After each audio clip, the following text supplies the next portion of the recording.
It's great to be able to start the week together. I'm glad you're with me here on this Monday. Well, we're rejoicing about these last few days. I trust you've had a good Thanksgiving. We certainly did.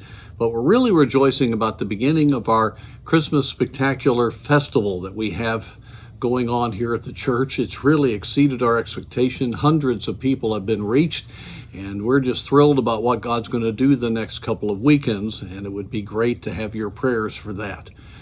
Now, I know as you're listening to me and we're in the midst of the Christmas season, it's very easy for us to let ourselves lose a little bit of the meaning of it because of the political pressures around us, the whole matter of the COVID-19. All of these things weigh heavily upon us.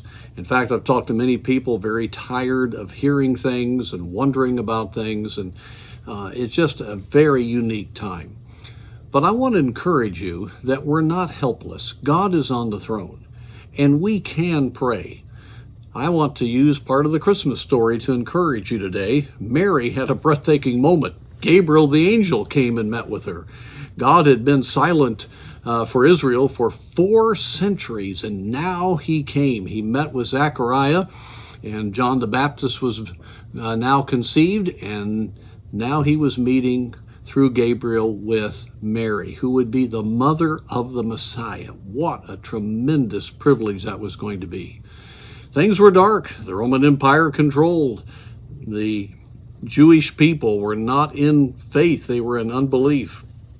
And in the midst of all of this, with just a small remnant of believers, God meets with Mary and says, "You're going to bear the Messiah." Well, that, of course, was just shocking to her. How could she even believe that? And he makes the wonderful statement, "For with God, nothing shall be impossible," Matthew 1:37. Now, folks, nothing is impossible. Does God want to deliver us right now so that we can have some deliverance politically, so that right can be established in the moral area, in religious freedom? Or are we going to go through some difficult days? Well, let me just say that with God, nothing is impossible. We have the right to pray that God can turn things around, and he can. And if he does, we need to pray that it will be for his glory, and everybody will know that God worked.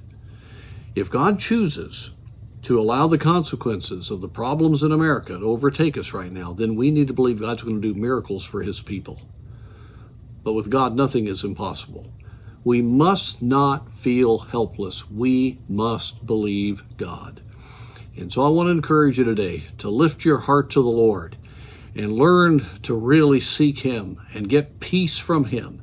And let's ask God for miracles. He is a God of miracles, and he's ready to do the impossible.